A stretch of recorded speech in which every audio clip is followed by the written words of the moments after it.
So this is season 2, episode 1 of Be Yourself podcast with me, Rhys Smith. I've got a guest lined up today that I've known for a few years now.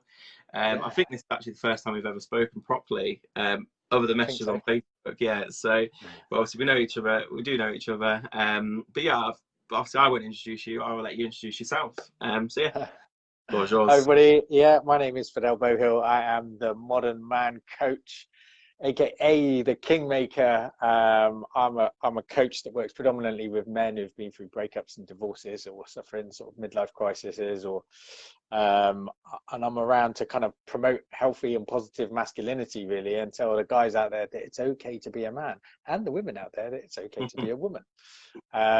So yeah, that's what I do. Well, that'll do, wouldn't it?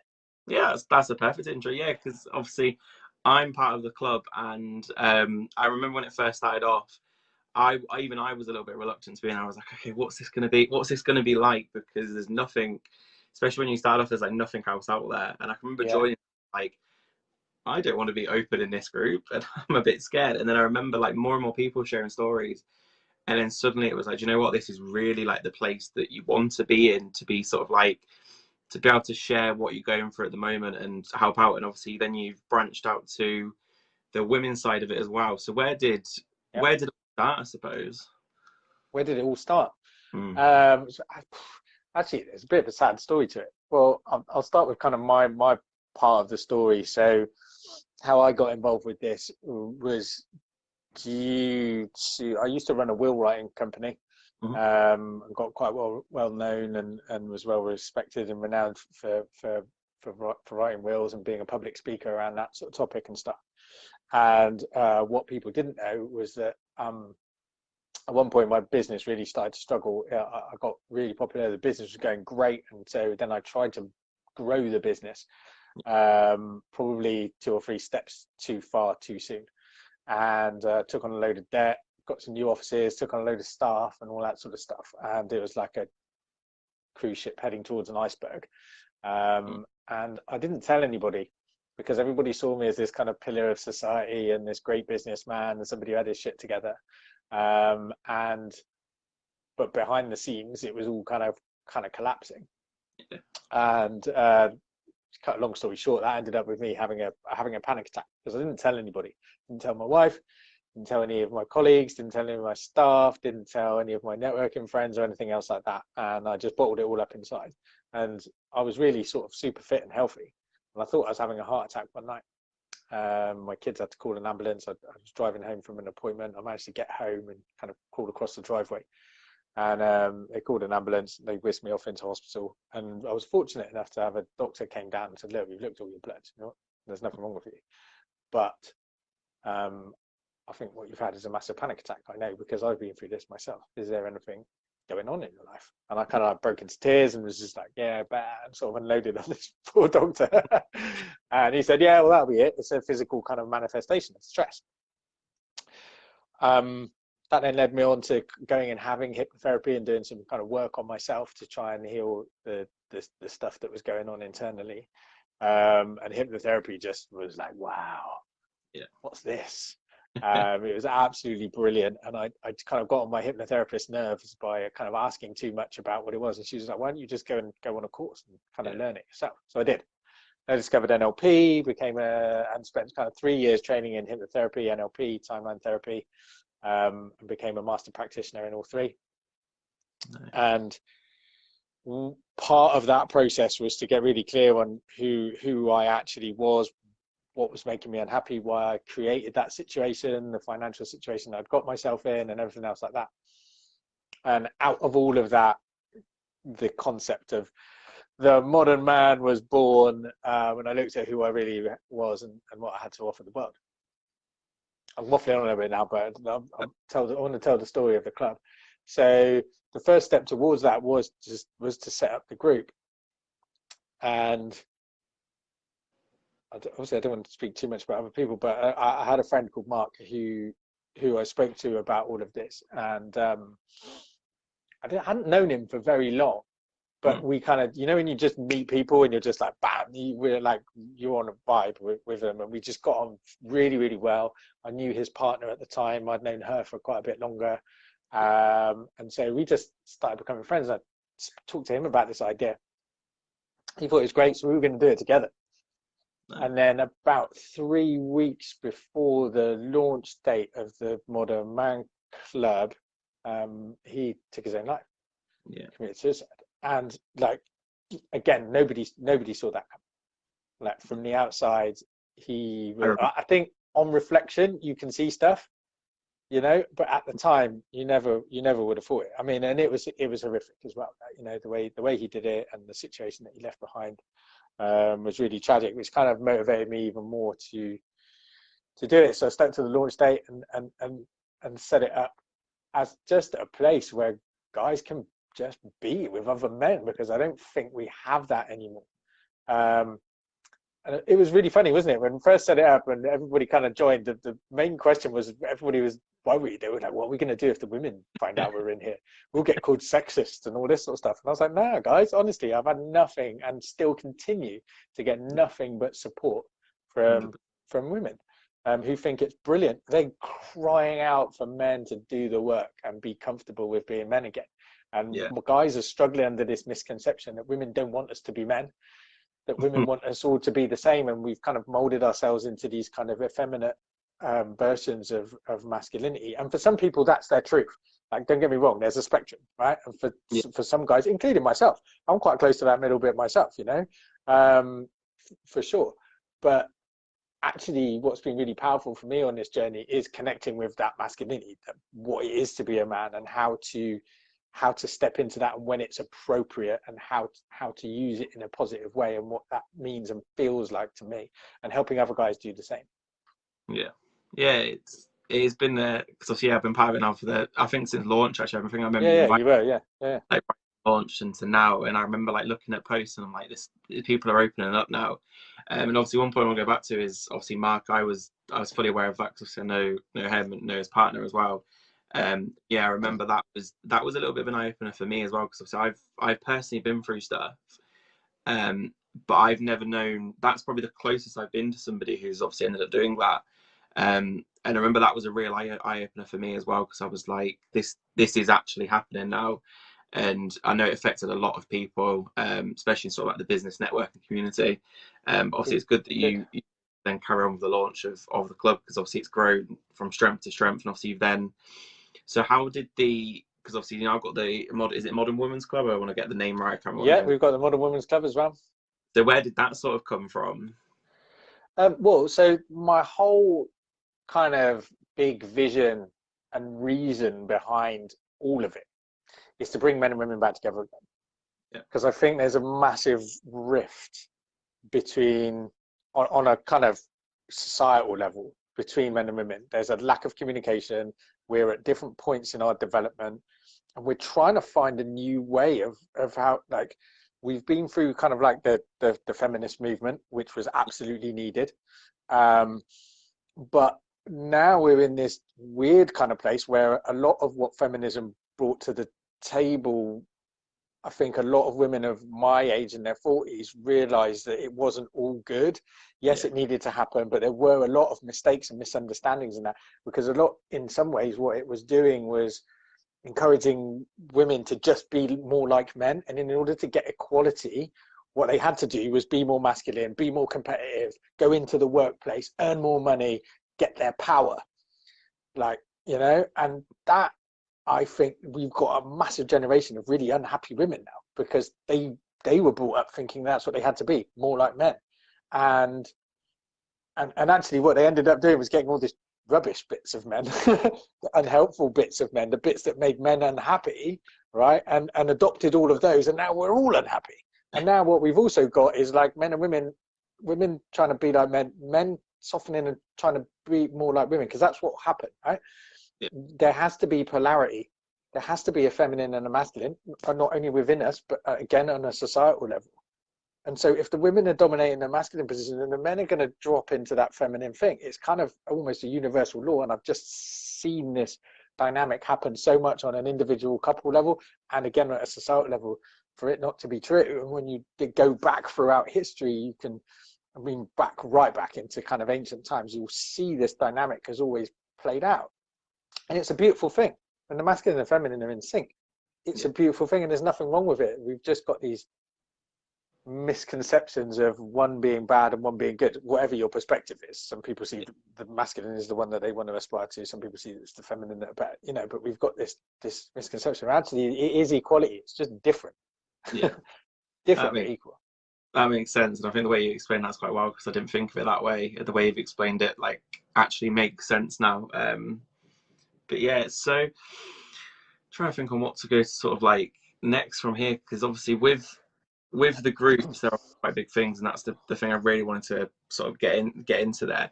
So the one thing I also want to cover as well is men's mental health, because it's something that is Yeah. not spoken about enough, and I know a lot of men out there struggle being emotional, obviously, like you just said there, struggle being emotional and actually just releasing what's going on inside, because I've done similar where you bottle everything up and it bottles up and bottles up and bottles up, but you're too scared. And I know there's men out there who do that because they're too scared to say anything, they're too proud of themselves, they're too confident, whatever it is, to go out. So what sort of advice would you give to somebody who is starting to bottle things up, maybe worrying, especially younger age people who are maybe going through, especially university at the moment, with everything what goes on there, right through to sort of like people who are struggling jobs at the moment and just being unhappy? What would you recommend to people to sort of like just get through them barriers and start being more open, having them conversations? It's difficult, isn't it? Because look, there are some people where talking isn't the answer. Yeah. You know, there are some people that are just talking isn't. I mean, if we look at things like meditation, I mean, what we need to learn more is um, how to kind of soothe ourselves Yeah. internally. So one of the interesting things, and there was by Leeds Beckett University did a massive report and a look into mental health services in this country, and basically what they discovered was sort of the caring profession and health in general is largely populated by women. Okay, and women's answer to everything is to talk about it, right? Because that's how the feminine kind of processes stuff, is Yeah. to verbalize it all out. I knew somebody who worked quite high up in Lloyd's Bank, and they did a massive thing about why the glass ceiling existed in their organization, and why men higher up didn't sort of passed over women Yeah. and progressed men beforehand. What they looked at is when men and women worked in groups, women would kind of brainstorm and say all the stupid stuff and the sensible stuff, but then they would sift through it and they would still come to the same answer. Whereas guys did all of that in their brain, and they only spoke when they thought they had something useful to say. And Yeah. so anybody that was there, and they thought everybody else doing the same should be doing the same thing. So when women went blah, blah, blah, and said the stupid stuff as well, guys just like, you must be stupid. Like, why Yeah. are you even saying that thing? And so there's a massive difference. And one of the big things I've learned about having the two groups is that men and women communicate very, very, very, very differently as a group. And saying as individuals, there's always a spectrum, and people fit in different parts of it themselves. There's always women that feel the same way, and guys that like to, including me, like to do a lot of talking. But you, in order to have this conversation, you've got to make kind of generalizations.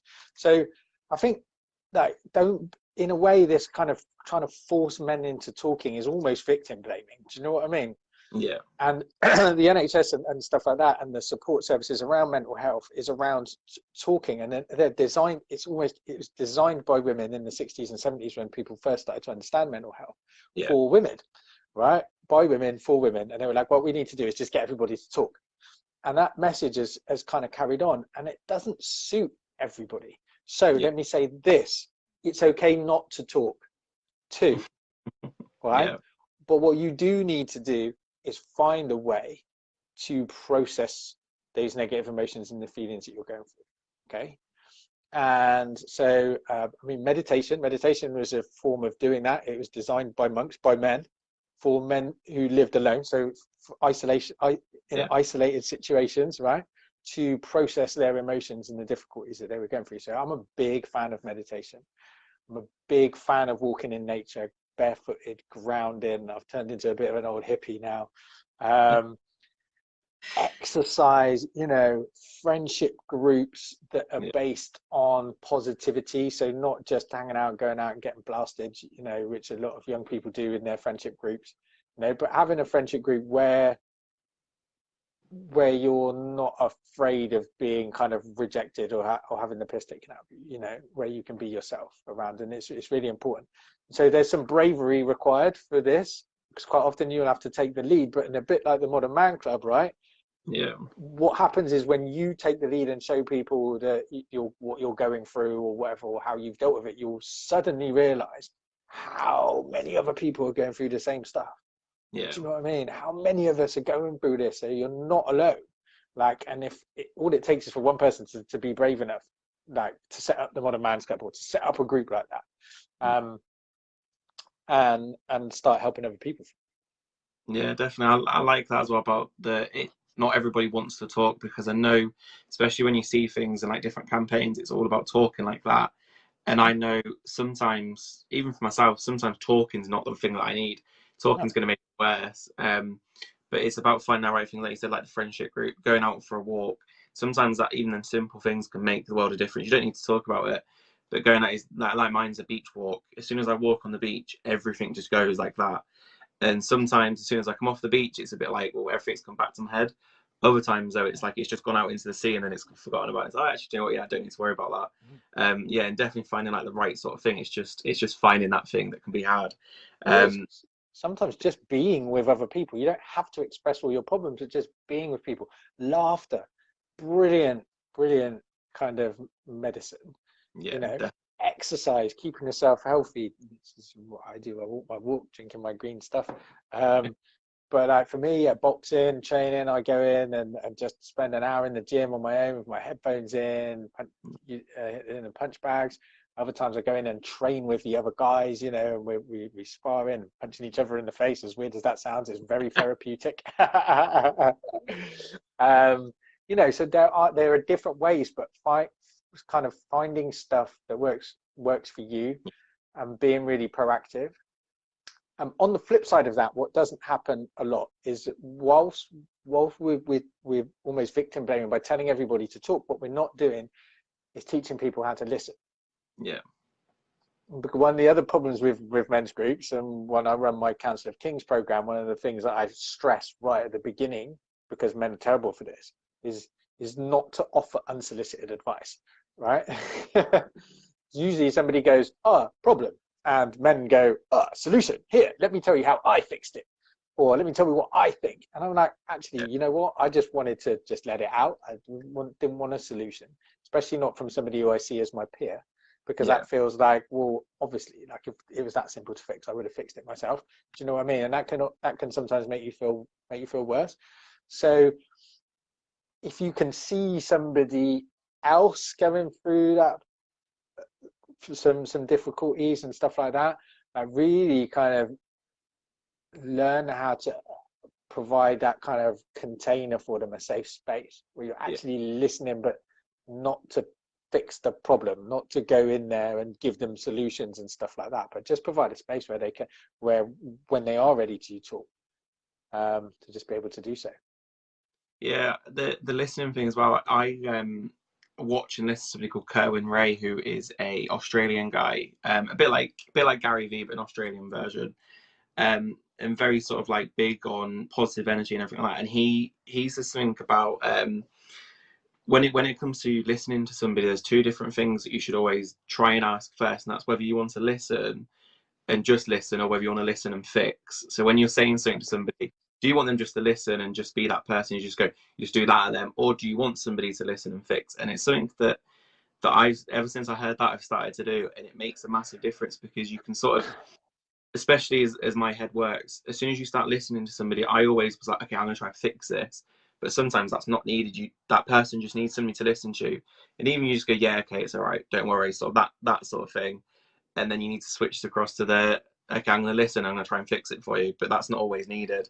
And I It's know not that's always needed. It's definitely something I talk about in relationships between men and women. And again, we all have masculine and feminine within us. Okay, so we can do we all fall into these camps. But like I said, in general, a woman wants to just talk about it, and then a guy immediately, like you said, like you do, which is there's a problem, and fix it, fix it, fix it, and you're not even listening, right? You're not actually hearing the person, because your brain is just there trying to figure out the solution. And so you're not doing it with any connection or any empathy.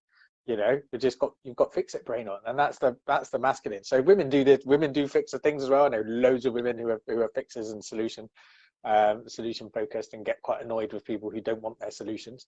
But that's there in a masculine. So actually, what we need to do when we're listening is to, I don't want to get into too many kind of like woolly theories about this, but it's your feminine energy that you need in order to do that. Which is something I have to practice myself, and certainly as a coach and a therapist, it's been brilliant for me to learn how to listen properly. Yeah, it's something that's made a difference to me as well, because when I listen to people now, I know whether they want me to answer them, and I used to get quite not annoyed, if that's probably the wrong word, but I'd sort of agitated if I was like, well, you try and do this, and the person's like, well, I don't want to do that, and you get quite heavy, like a whole Yeah. negative energy vibe. Whereas now I'm like, I'm going to listen to you. If you don't want a solution, just let me know. And then you listen to the whole thing, and normally, because it's like what you said today, as soon as the first person says like a sentence, you're like, I'm going to try and fix that. You don't listen to the rest. And No, then you're like, well, try and fix that problem. It doesn't matter about what you just said then. But as soon as you start to listen, you hear the whole thing. And normally you're actually, do you know what? Have you thought about doing this? And then it makes a lot more sense, because you jump on the for first sure. sentence, your head's going, yes, yes, that's what they said then. You've not listened to anything else they've said, and you try and fix the first thing. But it's one thing that has made a lot of difference to me, and I know a lot of people who listen to, obviously Kerr and Ray only said about it as well. Yeah. It's a big thing, asking. And again, it's a big deal in relationships for all the guys that are listening to this. Like, certainly ask your partner if she's talking to you like that. Just go, now, which set of ears do you want on this? Like, are you looking for what solution or empathy? It does. It made a big difference in my personal relationship, my obviously my fiance, but then also like family relationship as well. Yeah. It made a difference. So the other thing I want to get on to, because obviously when you did your introduction, you mentioned the Modern Man Club, but you mentioned, I've partly forgotten the title, so you said the word king, and the word king stood out to me. So what is the correct title, and what actually is it? Oh, so what my program? So I do my paid program is the Council of Kings at the moment, which is a group program for men. Um, I I am a certified No More Mr. Nice Guy coach. I recommend all men and women read that book. It's one of the most. There's very few. I have a small list of very few books that have actually had a massive impact on me, not just me, but everybody else that I recommend them to. And No More Mr. Nice Guy is absolutely one of them, by Dr. Robert Glover.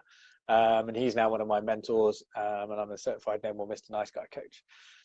And it's the my kind of version of what he calls the integrated male is what I call a king.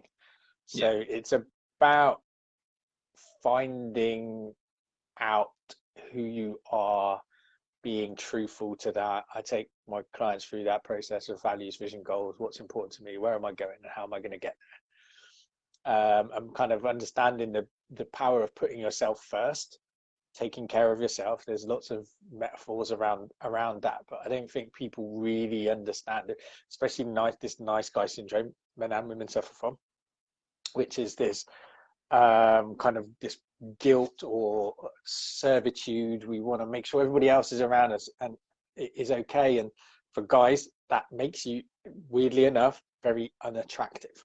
Okay. We try, because trying to make other people happy does not work. yeah, It is your responsibility to make you happy, and at that point, other people can choose to be happy around you or not. And guess what? Largely, they'll choose yes. yeah, So it's around that. It's around helping guys kind of let go of this concept of it's selfish to do the stuff that they need to do to keep themselves in the right place physically, mentally, and emotionally, and enabling them to do that, to become a king of their world, and the impact that then has on their partners, their children, their community, and society in general. Really, it's a powerful program, and I love running it. It's my baby. yeah. So with that program, you might not, have you got sort of like a taster that people could get for that before obviously they go to the main program? Is there something where people can find out probably more about it as well? Because obviously that's probably a big thing right now. I'm putting all of that together at the moment. We're just building a new website. One of the things that's flashing up on my screen right now is my web developer. We're having a conversation about that. So that's all coming. Sometimes I do run sort of 3-5 day challenges. The best place to come is just into the Modern Man Club, find out a bit more about me, and I post a lot of the kind of the stuff in there. But yeah, we're putting together. I'm literally just here on my laptop now, putting together some downloadable programs.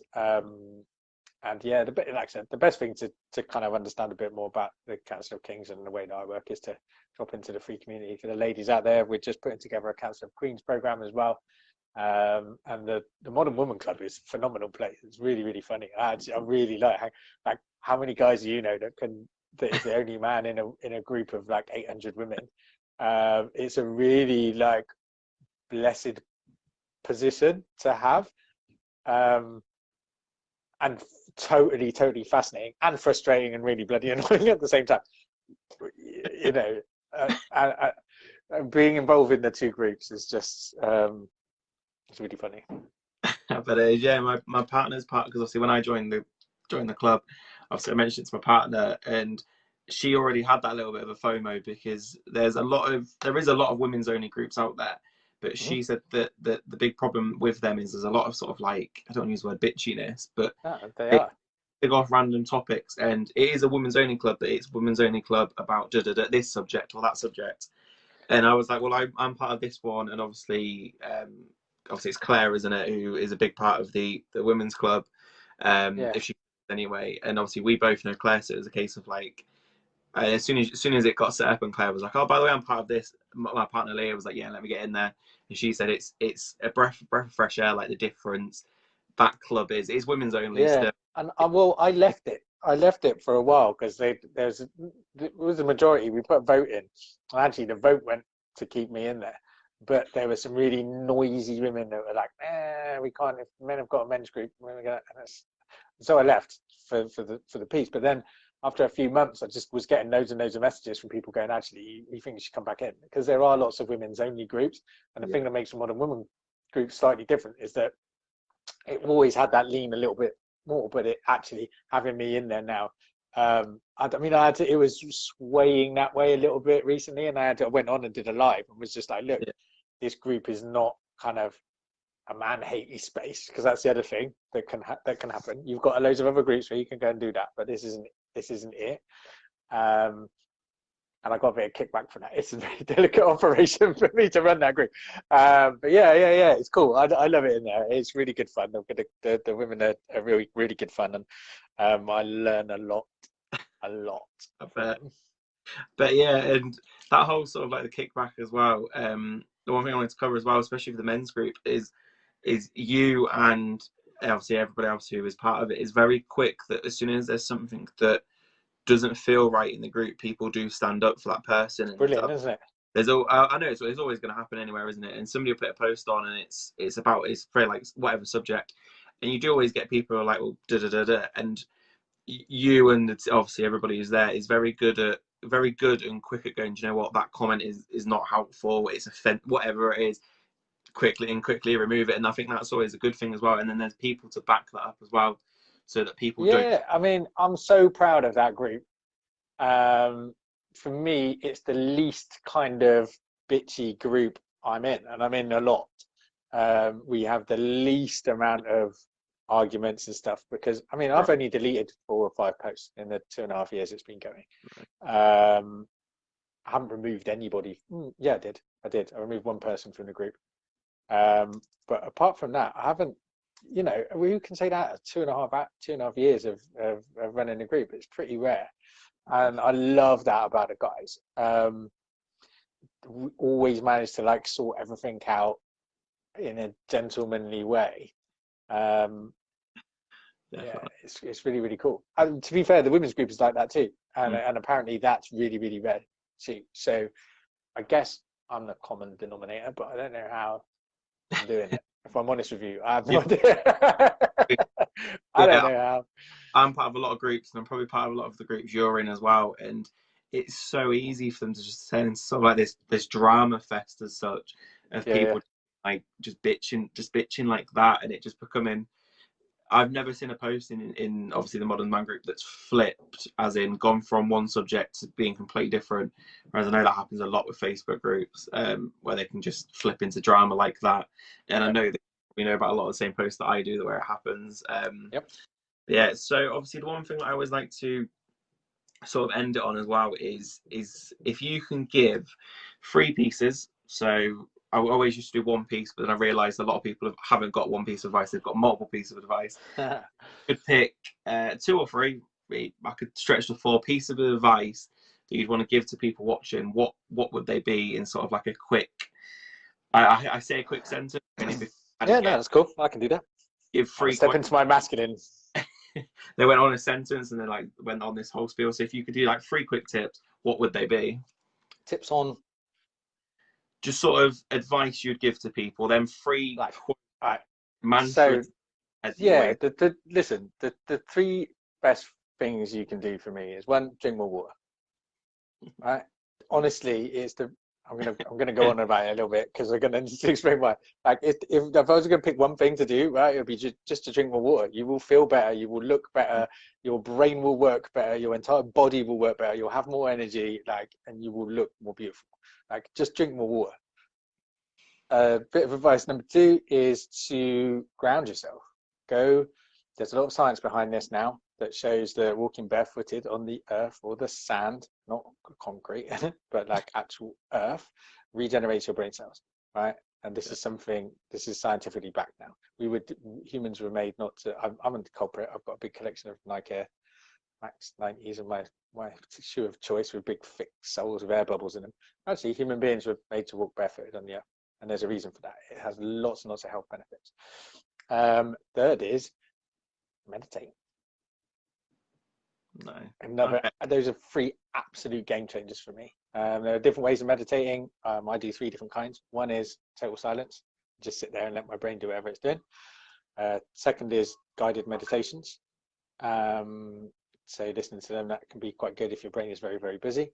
And 3 is to meditate on a thought. So, read something or pick something that you really want to go deep on and just sit there and do that. So those are different kinds. There's active meditation as well, but just try it and stick to it until it turns into a habit.